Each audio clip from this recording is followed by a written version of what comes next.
white mob decides to hunt a black couple. Put it up full mass.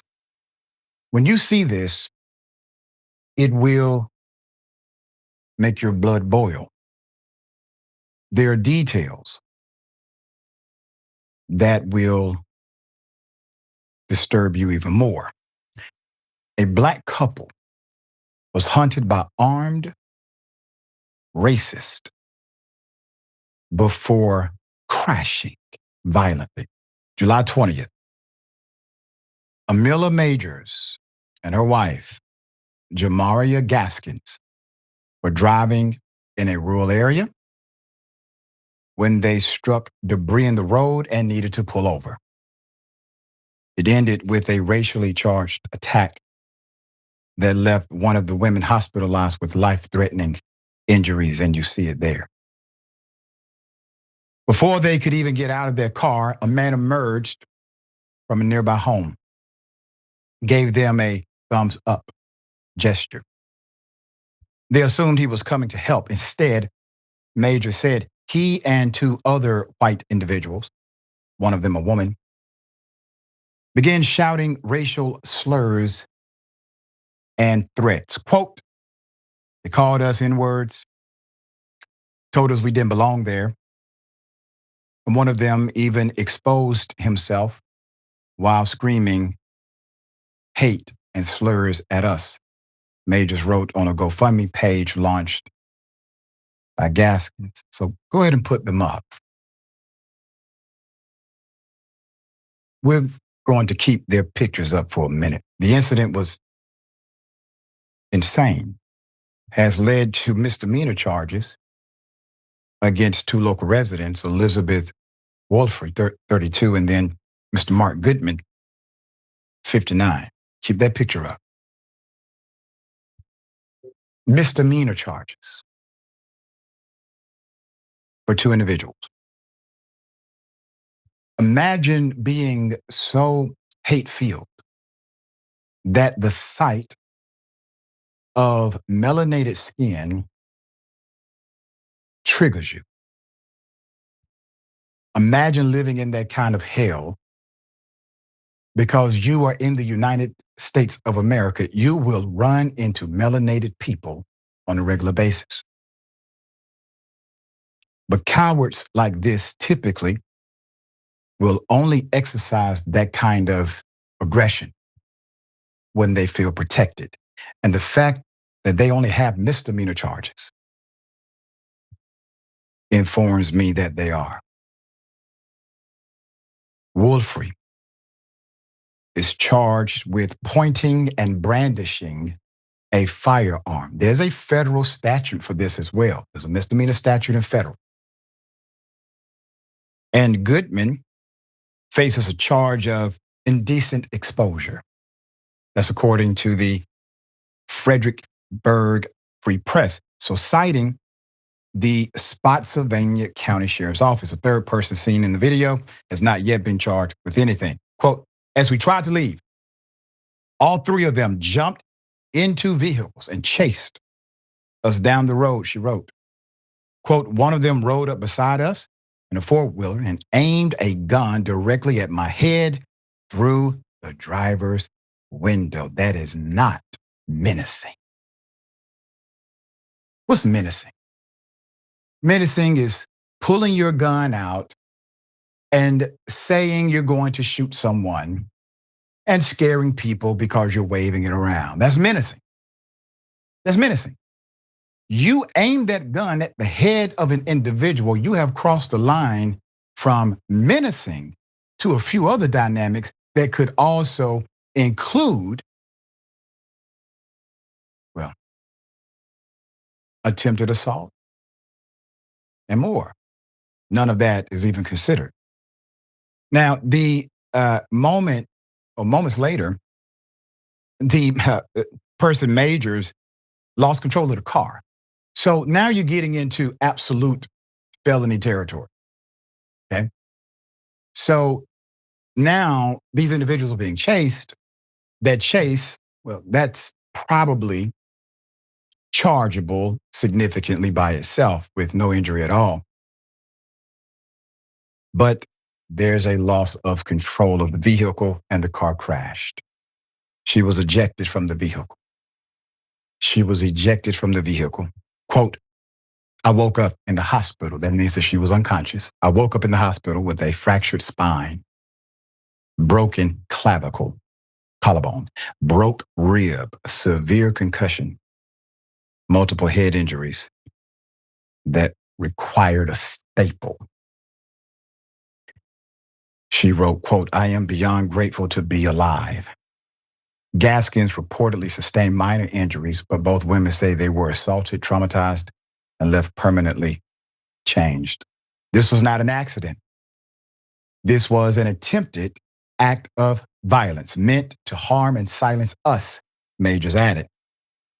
Quote, we survived something that should have ended us. And now we're speaking out. Not just for ourselves, but for everyone who's ever been targeted and forced to stay quiet. Jordan, put up the pictures of the individuals charged with misdemeanors again.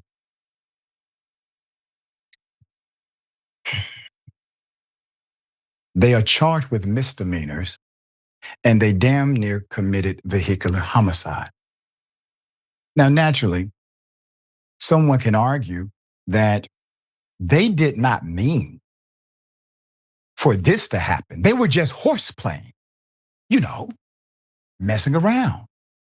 They had no intent for this woman to end up in this condition. But see, the intent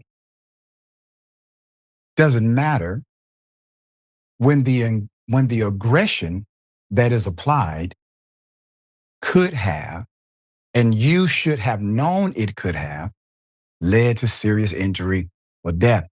Just like when you drink and drive. You may not have meant to get into an accident because you were intoxicated, but you either knew or should have known that driving intoxicated can seriously injure or kill somebody. And that is the standard of the law.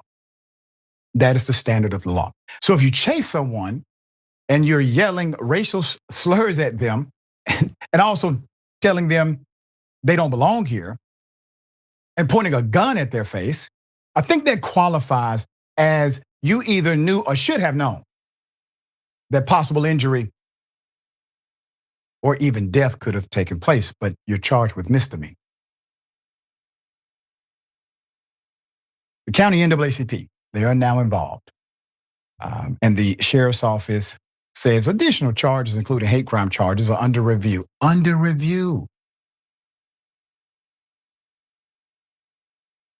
Sheriff's Major Delbert Myrick confirmed that a detective has been assigned to the case and is working closely with Commonwealth Attorney Ryan Mihafe to determine next steps.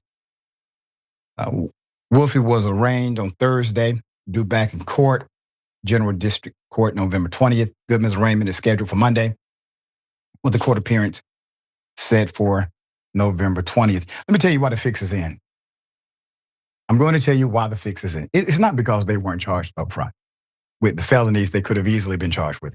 It's not because the sheriff says, well, that's under review. Two things. One, there's a detective assigned after the charges. There's a detective assigned after arraignment. Why is a detective assigned after arraignment?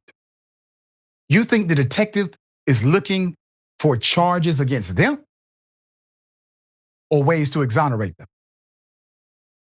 Also, you have the same basic law in that state as you do anywhere else.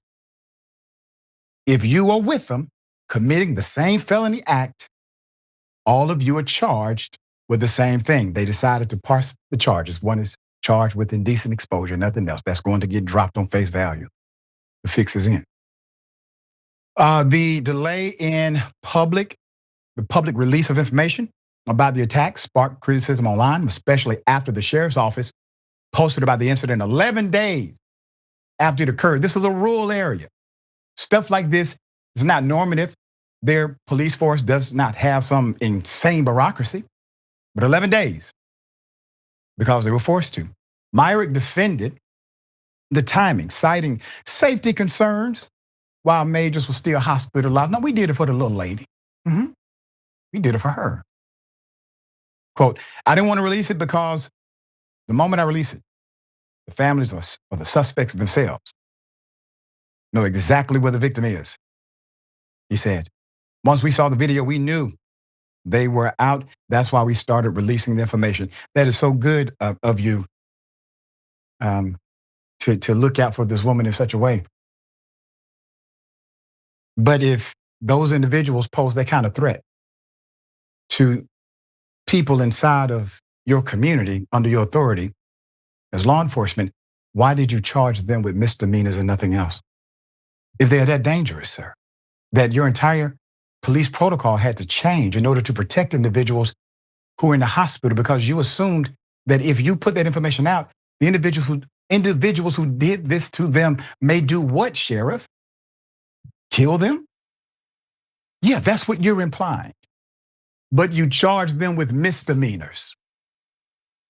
Meanwhile, Majors and Gaskins have launched a crowdfunding campaign. We want to help to raise $125,000 medical bill, all right? They got legal fees, trauma therapy, cost of replacing their totaled vehicle. As of this week, they had $830. We will include a link to the GoFundMe in the description. I ask that you do the very best you can. All right, David, thoughts here.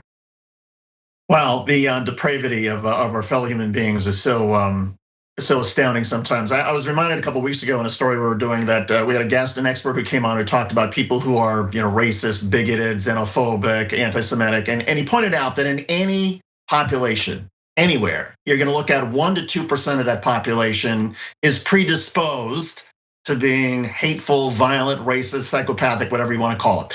And the role of society, the role of government is to try to contain them, to try to make sure that the incentives are clear so that 1 to 2% doesn't go out in public or on the street or whatever it is and inflict violence. And that's why we have things like felony charges. In my state in Connecticut, if you pull a gun out of the holster, you don't even have to point it at somebody, but pull it out of a holster while you're yelling at somebody. That is threatening. That is menacing. That is a class 1 felony. It's not a misdemeanor. In this case, they're holding the weapon and they're pointing at this person's head, and that's a misdemeanor. That doesn't make any sense. It's ridiculous. And as somebody who spent a lot of time in Virginia, and I've got a lot of friends who were there, and even some who have lived in the Fredericksburg area, this is beyond embarrassing and humiliating. This is the absolute worst. And thank God this couple is willing to talk about it, and they're showing such incredible courage after what they've been through to make sure that everybody hears about this, because we all need to hear about this kind of stuff. Yeah, absolutely. We will continue to follow this situation, bring you updates as they occur. Dear brother, you're so right about the felony menacing statute. The sheriff chose to use the lesser misdemeanor version of that, which doesn't apply.